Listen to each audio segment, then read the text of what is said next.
नमस्कार दोस्तों, चलिए एक बार फिर से हम आप सभी के लिए लेकर आ गए हैं देश और दुनिया की 10 बड़ी खबरें। तो विस्तार से सभी खबरों को हम आपको एक एक कर बताएंगे, तो वीडियो में अंत तक जरूर बने रहिएगा। चलिए सबसे पहले नजर डाल लेते हैं आज की कुछ बड़ी सुर्खियों पर।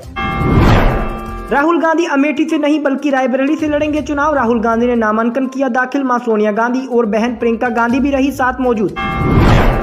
असदुद्दीन ओवैसी ने साधा अमित शाह पर निशाना, टिप्पणी पर दिया जवाब। जो रजाकार थे वो पाकिस्तान भाग गए, जो वफादार हैं वो हिंदुस्तान में। अमित शाह की टिप्पणी पर ओवैसी ने दिया शाह को जवाब।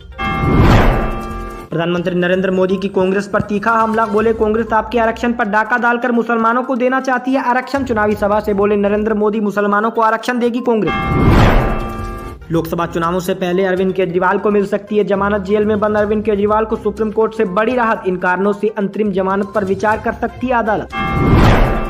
कोविड वैक्सीन के सर्टिफिकेट से हटी पीएम मोदी की तस्वीर, तो प्रकाश राज ने कसा तंज, बोले अब जल्द ही सरकारी दफ्तरों से भी हट जाएगी पीएम मोदी की फोटो। गाजा युद्ध के बीच तुर्की से इजराइल को बड़ा झटका लगा, एर्दोगन के कारोबार पर लगाई रोक।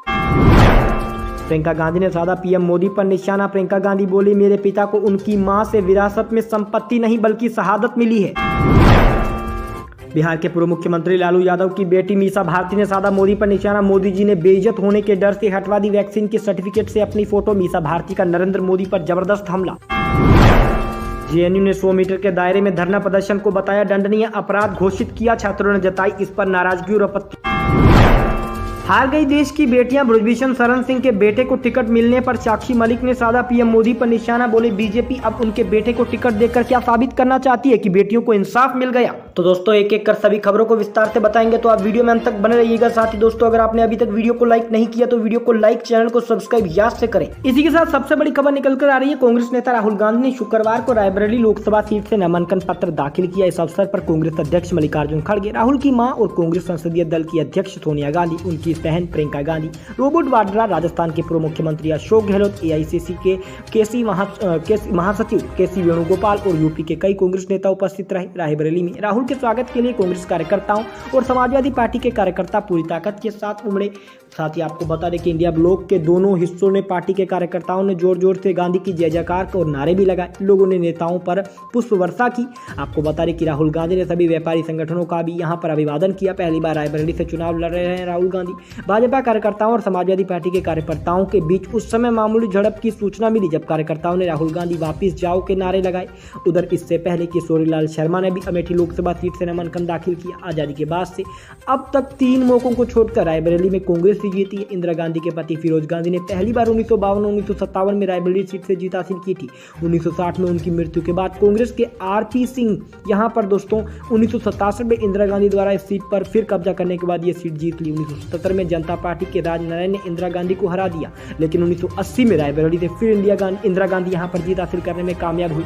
1996 और 1998 में इस सीट पर बीजेपी के अशोक सिंह ने जीत हासिल की थी। इस दौरान इंदिरा गांधी का गांधी का परिवार का कोई भी सदस्य राजनीति में सक्रिय नहीं था, लेकिन 2004 से 2019 तक सोनिया गांधी इस सीट पर कब्जा रखने में बरकरार रही। अब सोनिया गांधी की जगह अब राहुल गांधी लेने वाले हैं। अमेठी सीट से केएल शर्मा को यहां पर टिकट दी गई है। इसी के साथ बड़ी खबर निकल कर आ रही है। असदुद्दीन ओवैसी को लेकर केंद्रीय गृह मंत्री के एक बयान पर पलटवार करते हुए एआईएमआईएम के चीफ असदुद्दीन ओवैसी ने कहा कि जो रजाकार थे वो तो पाकिस्तान भाग गए, जो देश के प्रति वफादार हैं वो यहाँ हिंदुस्तान में रह गए। केंद्रीय गृह मंत्री ने कहा था कि 40 साल से हैदराबाद लोकसभा सीट पर रजाकारों का कब्जा है। बृहस्पतिवार रात को एक चुनावी रैली को संबोधित करते हुए ओवैसी ने कहा कि भारतीय जनता पार्टी के नेता अक्सर हैदराबाद सीट के बारे में अनाप शनाप बोलते हैं।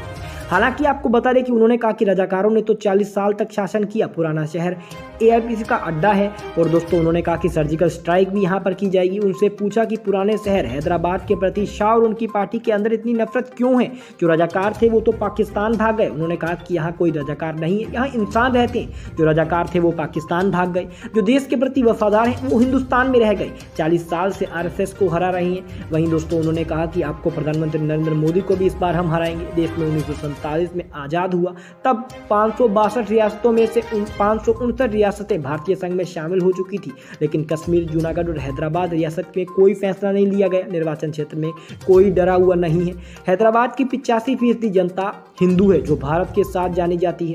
साथ ही आपको बता दें कि उन्होंने कहा लेकिन उसके बावजूद भी मैं हर बार यहाँ से जीतता हूँ। ओवैसी ने कहा हिंदू भाई हैदराबाद संसदीय क्षेत्र में रहते हैं, जिनमें दलित, पिछड़े वर्ग के लोग, राजस्थान और विभिन्न अन्य समुदायों के लोग भी शामिल हैं। शाह की टिप्पणी पर ओवैसी ने कहा, इस बार किसी को डरने की जरूरत नहीं है, निर्वाचन क्षेत्र में कोई भी डरा हुआ नहीं है। उन्होंने कहा, अमित शाह को उनके खिलाफ हैदराबाद लोकसभा सीट से लड़ना चाहिए था। हैदराबाद भारत का अटूट हिस्सा नहीं है। ओवैसी ने कहा कि वरिष्ठ नेता को यह पता चल गया कि लोकसभा सीट हैदराबाद से उनकी हवा किस दिशा में बह रही है। उन्होंने कहा कि यह कहना कि रजाकारों ने 40 साल से कब्जा रखा है, क्या भारत का हिस्सा हैदराबाद नहीं है? हाँ जी, यही कहा उन्होंने और कहा कि हैदराबाद भारत का अटूट हिस्सा और रहेगा। देश के गृह मंत्री अमित शाह घबराए, उन्होंने घबराना नहीं चाहिए। इसी के साथ बड़ी खबर निकल कर आ रही है प्रधानमंत्री नरेंद्र मोदी को लेकर। प्रधानमंत्री नरेंद्र मोदी ने शुक्रवार को झारखंड में थे, जहां उन्होंने सिंहभूमि में एक विशाल जनसभा को संबोधित किया। पीएम मोदी ने अपने संबोधन में कांग्रेस पार्टी पर जोरदार हमला बोला। पीएम ने कहा कि अब कांग्रेस नजर एसटी, एससी, आदिवासी, ओबीसी के आरक्षण पर डाका डालने पर है। कांग्रेस को गुस्सा इसलिए है क्योंकि आदिवासी, दलित, गरीब, ओबीसी बीजेपी को समर्थन करते हैं। पीएम ने कहा कि आपके आरक्षण पर डाका डालकर वो मुसलमानों को आपका आरक्षण देना चाहते हैं, कि धर्म के आधार पर आरक्षण देना चाहते हैं। पीएम ने कहा कि पिछले 10 वर्षों से मोदी ने आदिवासी भाई बहनों के लिए मकान, बिजली, पानी, गैस सिलेंडर जैसी सुविधाएं दी। हमारे प्रयास से झारखंड में 18 लाख लोगों को पक्के घर मिले। 2.5 करोड़ से अधिक लोगों को यहाँ हर महीने मुफ्त राशन मिल रहा है, ताकि गरीब का घर कोई बच्चा भूखा ना सोए। ये आपका बेटा मोदी दिल्ली में बैठा है, जो आपका दिल का दर्द जानता है। इसलिए मोदी उन्होंने कहा कि चाहे डॉक्टर हो, इंजीनियर हो, वैज्ञानिक हो, सबको अपनी भाषा में पढ़ेगा और डॉक्टर भी, इंजीनियर और वैज्ञानिक भी बनेगा। हमारे लिए देश का आदिवासियों का विकास पहली प्राथमिकता है।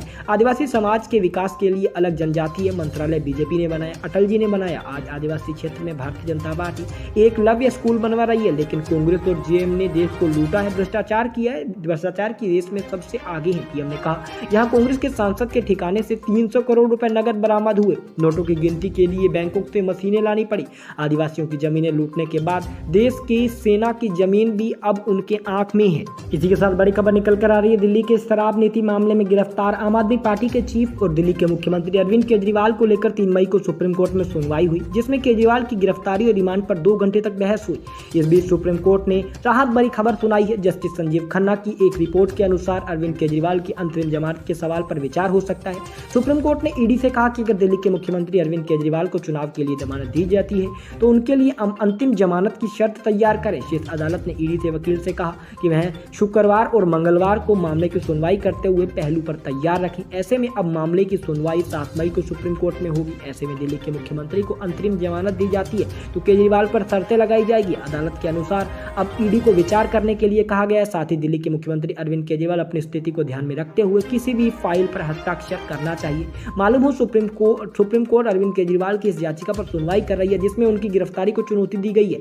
इससे पहले 30 अप्रैल को सुनवाई में कोर्ट ने गिरफ्तारी के समय पर सवाल करते हुए ईडी से जवाब मांगा था। बता दें कि अरविंद केजरीवाल को 21 मार्च को ईडी ने शराब नीति के मामले के अंदर गिरफ्तार किया था। अब उनकी सभी जमानत याचिकाएं खारिज हो चुकी हैं। दूसरी तरफ बीजेपी में उनके मुख्यमंत्री पद से इस्तीफा देने की मांग भी उठाई थी, हालांकि कोर्ट ने बीजेपी की इस याचिका को खारिज कर दिया था। इसी के साथ बड़ी खबर निकल कर आ रही है कांग्रेस नेता प्रियंका गांधी वाड्रा ने एक भावनात्मक भाषण में अपने पिता के शरीर के टुकड़े घर लाने का जिक्र करते हुए बृहस्पतिवार को पीएम मोदी पर निशाना साधते हुए कहा कि राजीव गांधी को उनकी मां ने विरासत में संपत्ति नहीं बल्कि शहादत मिली थी। कांग्रेस महासचिव ने यह भी कहा कि मोदी उनके परिवार के बलिदान को नहीं समझेंगे। उन्होंने पार्टी के घोषणा पत्र में धन पुनर्वितरण के वादे को लेकर कांग्रेस पर लगातार हमले को लेकर प्रधानमंत्री मोदी पर निशाने साधते हुए कहा, मोदी जी आप ये नहीं समझेंगे, मेरे पिता को विरासत में संपत्ति नहीं मिली, उन्हें अपनी मां से विरासत में शहादत मिली है। राजीव गांधी की मां एवं पूर्व प्रधानमंत्री इंदिरा गांधी की 31 अक्टूबर 1984 को दिल्ली स्थित उनके आवास पर 2 सिख अंगरक्षकों ने हत्या कर दी थी। प्रियंका ने मध्य प्रदेश के मुरैना में एक रैली को संबोधित करते हुए भावुक स्वर में कहा, मोदी जी इंदिरा जी जैसी महिला के बारे में बकवास करते हैं। अब मोदी जी देशभक्ति की इस भावना को लेकर वंशवादी राजनीति तो बलिदान को समझ ही नहीं सकते। मोदी जी ने हफ्ते मुरैना के अंदर एक रैली पर आरोप लगाया था, राजीव गांधी ने सत्ता में आने के बाद विरासत कर खत्म कर दिया है ताकि उनकी मां ने विरासत में संपत्ति पर कोई कर ना लगा सके।